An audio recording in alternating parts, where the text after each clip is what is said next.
Fala, nação! Fla News traz para vocês as últimas notícias do Flamengo. Mauro César fala tudo que a imprensa paulista não fala, da gestão do Corinthians. Antes peço a você que não é inscrito que se inscreva-se no canal, deixe seu like, nos ajudem sempre a crescer. Por isso, né? Ele estava no aeroporto chegando com o torcedor no meio, gente ali abordando. Aliás, alguns coleguinhas aqui de São Paulo disseram que o jornalista, quase que chamando de frouxo os jornalistas do Rio, como se os caras não tivessem feito pergunta. Fizeram pergunta assim, mais de um. Você citou aí a ESPN, a Isabelle Costa, repórter lá do canal Paparazzo Rubro Negro, também perguntou. Só que tinha torcedor no meio, gente querendo abraçar o cara.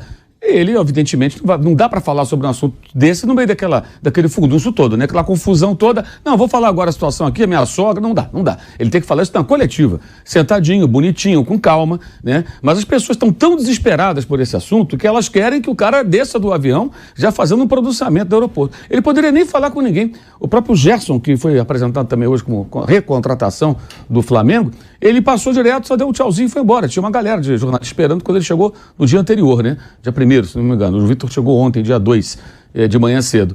E na coletiva ele vai falar, isso vai ser perguntado, obviamente, alguém vai perguntaram no aeroporto, vão perguntar lá. Eu imagino uma caravana de colegas da imprensa de São Paulo, agora todos num avião lotado, indo não pro Rio, para fazer as perguntas, né? Porque estão tão preocupados com isso, até a ponto de atacar os colegas que fizeram as perguntas, gente.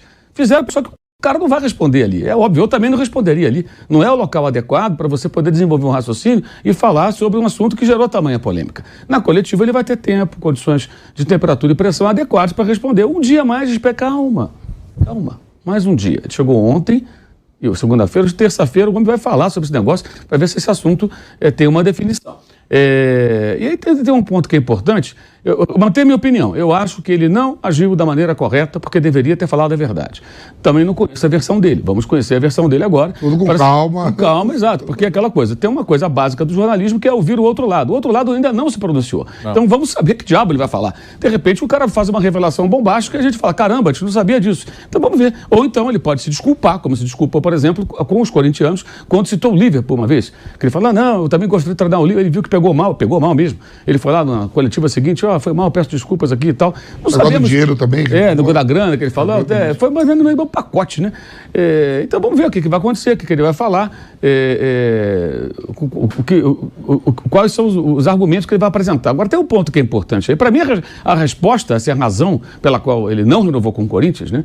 Porque, na verdade, o Flamengo contrata um técnico sem emprego, né? Ele está sem contrato com o Corinthians a partir do dia 1º de janeiro, já oficialmente comunicado. Inclusive com coletivo, com troca de elogios, o presidente se referiu a ele como irmão, aquela coisa toda. Então já sabia que o Flamengo contrata um técnico que estava desempregado. Para mim está muito claro que ontem teve ele fez um treino, né? Aí teve uma entrevista com a TV do clube. A repórter da Flá TV, ela pergunta a ele, o que você achou do CT e tal, primeiro contato aqui com a estrutura sua de trabalho. Ele começa a falar. Ele fala, em dado momento, ele fala o seguinte, a estrutura é muito boa, o elenco é ótimo, a grosso modo, em outras palavras, ele diz isso. E foi por isso que eu não estava pensando em voltar para o Brasil, mas resolvi agora aceitar a proposta do Flamengo, por isso. Então está muito claro, gente, que quando ele rompe, para mim está muito claro, eu acho que não deve ter surpresa na coletiva. Quando ele e o Corinthians chegam à conclusão de que não dava para continuar, por quê? Porque ele queria fazer mudanças no elenco. No dia 15 de novembro, o nosso companheiro Rodrigo Vessone, do site Meu Timão, publicou a matéria dizendo o seguinte: a questão familiar, sogra, etc. e tal, não é o principal, o único motivo para que ele não renove com o Corinthians.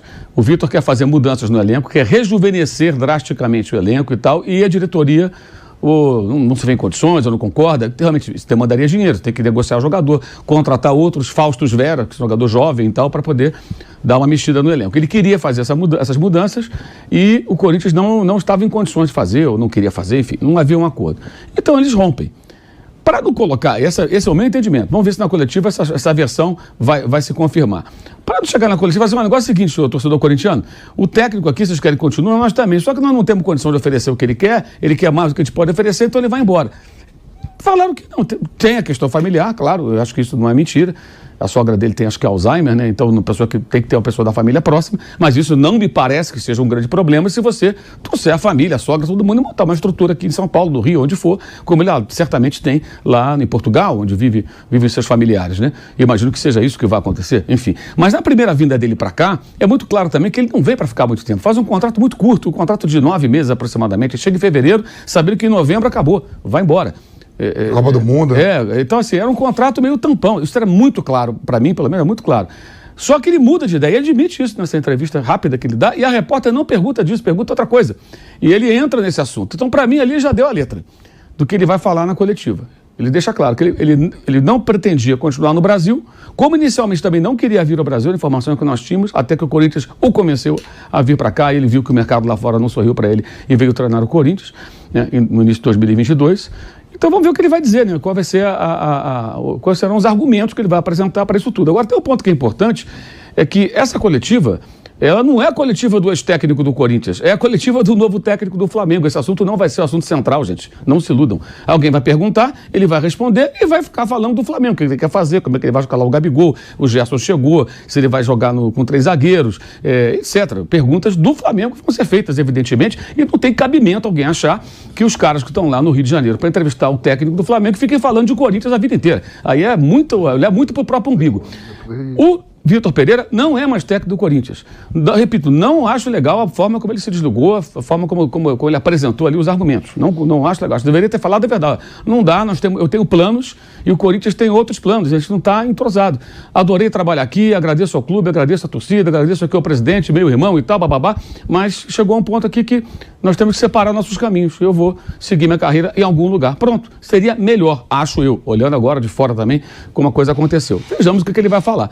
Mas não é justo apontar o dedo para os colegas do Rio como se não tivessem feito a pergunta, porque ela foi feita. E acho também que ele não respondeu, porque não tem como responder ali. Se vocês pegarem o vídeo, os vídeos estão aí na rede social, né? O cara está falando e tem gente ali, torcedor, aquela coisa toda. Não tem condição de falar sobre esse assunto. Esse assunto requer calma, tranquilidade e uma resposta bem objetiva. Eu imagino que já tem a resposta até já ensaiada para falar e meio que botar um ponto final nesse assunto. Sabe que vão perguntar, né? Lógico, vão perguntar, tem que perguntar, e já perguntaram. E acho também, repito, já falei aqui outras vezes, tá faltando altivez, hein, muitos corintianos. Gente, é só um técnico que não ganhou nada no Corinthians e que fez um trabalho razoável no Corinthians. Se ele vai ser bom no Flamengo ou não sei. Eu acho que ele é um bom técnico, sempre falo isso, mas eu acho que o trabalho dele não foi brilhante no Corinthians. Não entendo o porquê de toda essa ciumeira. E o ponto mais chave disso tudo, acho que esse é o ponto que, se eu fosse corintiano, estaria me incomodando. Que é o seguinte, o Corinthians não consegue competir com o Flamengo no mercado. Essa é a realidade. E isso pesa na escolha de um profissional. Claro que pesa, certo ou errado, se ele encaminhou certo, isso é uma outra discussão. Mas e por que não consegue competir? Bem, quem está na gestão do clube está lá há um tempão. São os mesmos dirigentes. Então, perguntem a eles. Por quê? Porque para isso não tem coletiva. Para explicar esse tipo de coisa. Por que o Corinthians, com toda a sua grandeza, torcida, principal mercado do Brasil, por que o Corinthians hoje não consegue competir com o Flamengo, sendo que há uma década o Corinthians era campeão da Libertadores, campeão mundial de clubes, tinha uma dívida de 111 milhões, super controlada, dívida pequena para o tamanho do clube e sua capacidade de arrecadação, e o Flamengo estava lá na pindaíba. Por que em menos de uma década esse jogo virou dessa maneira? O que aconteceu? Foi só a boa gestão de um? Não. A boa gestão é uma gestão, no mínimo, questionável de um outro clube. Acho que esse é um ponto-chave que fica em segundo plano por conta de uma grande cortina de fumaça e uma ciumeira por conta de um técnico que não foi campeão, não teve um trabalho espetacular e, na minha opinião, não sei se vocês concordam, fez um trabalho aquém do que eu, pelo menos, esperava. Não teve nada de excepcional. Então, na verdade, o problema não é o Vitor Pereira. O problema é justamente essa dura constatação que tem que ser enfrentada pelo Corinthians e pelo corintiano. O Corinthians não consegue competir com o Flamengo no mercado. Não consegue, porque financeiramente está em um momento ruim. Como não consegue competir com o seu grande rival, o Palmeiras? Consegue competir com o São Paulo, que também está ali nessa gestão horrorosa, como o Corinthians há um tempão. Nação, para mim Mauro César só falou a verdade. Hoje o Corinthians não compete com o Flamengo, e nem com o Palmeiras. Deixem nos comentários o que vocês acham. Obrigado por assistir, inscreva-se no canal, deixe seu like. Ative o sininho e venha fazer parte do nosso canal.